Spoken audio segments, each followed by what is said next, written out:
So yun guys, we are back again for another vlog dito lang sa ating munting channel.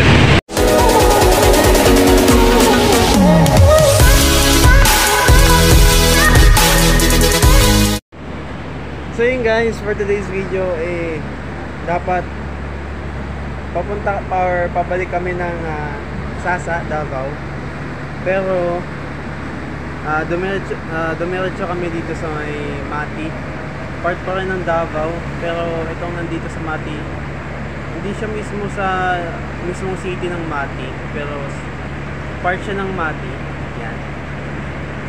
Ang gulo ko mag-explain.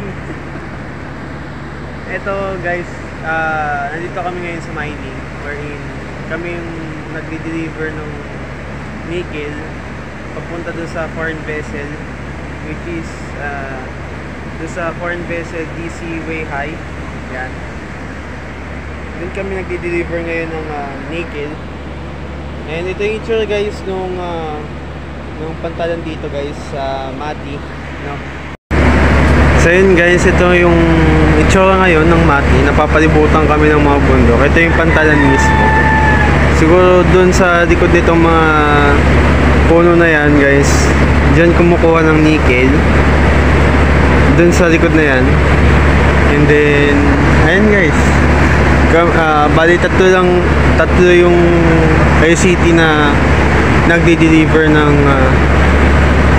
nickel. Ayan yung mismong ayan guys, nickel yan, nickel. So ngayon guys, dalawa lang yung nandito sa may pantalan na nakadaong. Yung isa is nandun sa may side ng foreign vessel DC Weihai. Kinakarga na yung nickel dun sa barko, dun sa foreign vessel. And almost few days na yung nakalipas since nung pagdaong namin dito. And dito guys, pahirapan yung signal pagdating sa Smart at saka TM. Tama ba? Ay hindi, sa Token Text. Ang malakas dito na signal is TM at saka Globe. Kaya pahirapan yung signal ko guys na Smart, kasi dalawa yung SIM ko na Smart. Naghahanap pa ako guys ng mapapagbilan ng SIM, pero medyo malayo dito yung mapagbilan ng SIM. Kaya ayun guys, tamang games muna ako dito sa cellphone ko na ginagamit. And hindi ko alam guys, hindi ko alam kung hanggang kailan kami dito guys sa Mati, pero alam ko matatagalan kami dito. And ayun guys, kakatapos lang din pala ng duty ko guys. Nandito na ako ngayon sa kabina. Papahinga lang saglit kasi kakatapos nga lang ng duty ko, 4 to 8. Hindi na ako 12 to 4. Nakakain na din pala ako guys ng agahan. Yun lang guys, in-update ko lang kayo kasi alam ko medyo matagal din akong hindi nakapag-vlog ulit. So, ayun lang. So, ayun guys, bago ako magpahinga, share ko lang sa inyo habang nagtitikot ako ng mga pinaglabang kong damit. Dito sa mining guys, bawal ang nakapangalis. Kailangan na pag lalabas ka, kailangan naka-coverall, hard hat at saka safety shoes. Kasi yun yung isa sa mga requirements dito bago ka makalabas dito sa mining. And hindi pwede na lumabas ng madami kayo. Kailangan dalawa lang yung lalabas sa inyo, kaya medyo mahirap din na bumili ng mga necessities katulad ng sabon panigo, panglaba, powder, yan, mga pagkain, kukutin, ganun. Kaya medyo mahirap din dito guys. Hindi yung katulad sa ibang pantalan na napuntahan namin, katulad sa Davao, sa Siquijor, saan pa ba? Sa Misamis Oriental. Yun, doon. Iba yung patakaran pagdating sa mining, guys. Ngayon lang, na-share ko lang sa inyo. And yung mga katulad nga nung nasabi ko kanina, guys, na yung mga foreign vessel yung pinagkakalgahan namin ng mga kargamento or mga nickel, kumbaga. Sa mining kasi, ang normal na kinakarga sa mga foreign vessel is nickel na ginagawang bakal. Hindi yung katulad doon sa ibang, doon sa mga nauna namin pinuntahan na pinagkakargahan na yung mga nilalagay sa barko namin na buhangin at saka taba. Ayun. At ayun lang, guys, no? Na-update ko lang kayo, sinishare ko lang din kung ano yung mga bawal at kung ano yung dapat mga gawin, no? So ayun lang, guys, mamaya na lang ulit. Update ko na lang kayo pag once na pagising ko, guys. So ayun lang, guys, please. Woo! Moments later. So ayun, guys, what's up sa inyo? Pagigising ko lang. And as of now, nandito ako sa Duyan, malapit dito. Ayun, guys, nickel yan, guys, yung dyan. At yun yun, guys.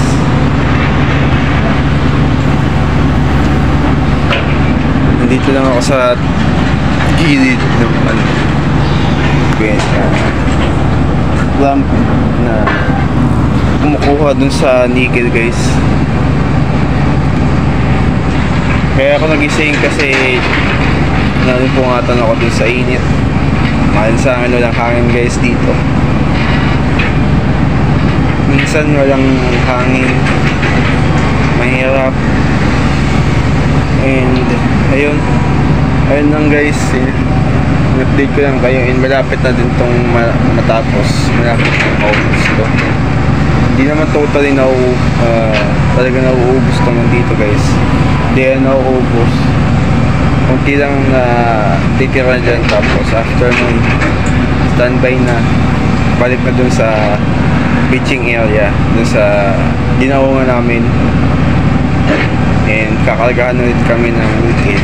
Ayun, yung ganun lang, guys, na kung naubos ko nandito, balik dun sa beaching area, loadingan ulit kami ng nickel. Tapos pag once na okay na, naloadingan na kami ng nickel, ayun, balik ulit dito. So ayun lang, guys, mamaya na lang ulit, in-update ko lang kayo. So hisa. The next morning. So ayun, guys, another day na naman tayo. And as of now, nandito tayo ngayon, guys, sa side ng foreign vessel DZ Weihai. And ito yung itsura ng labas, guys. Papakita ko sa inyo. So ayun, guys, ayun mismo yung itsura. And ayun yung foreign vessel, guys, DZ Weihai. Yan, dalawang clamp ang ginagamit, guys, para mabilis ang pag-unload namin dito sa nickel. Ayan yung nickel, guys, may kasamang mga bato-bato yan. Ewan ko kung nasasama ba or hindi. And malapit na mapuno to, guys. Yan, malapit na mapuno tong foreign vessel na yan. Kaya ayun, medyo mababa na, guys, kaya kita-kita na yung ibabaw nito ang foreign vessel na to.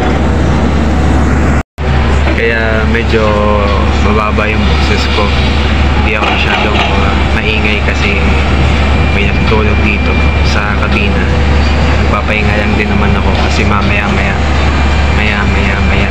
tama, hindi, maya guys, magdi-duty na ako. And kailangan din namin ng pahinga.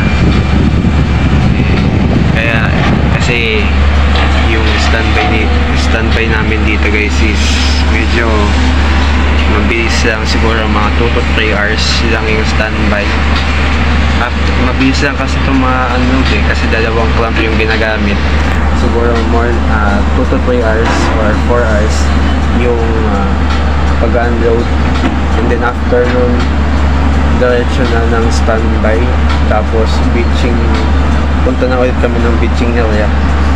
So, yun lang guys.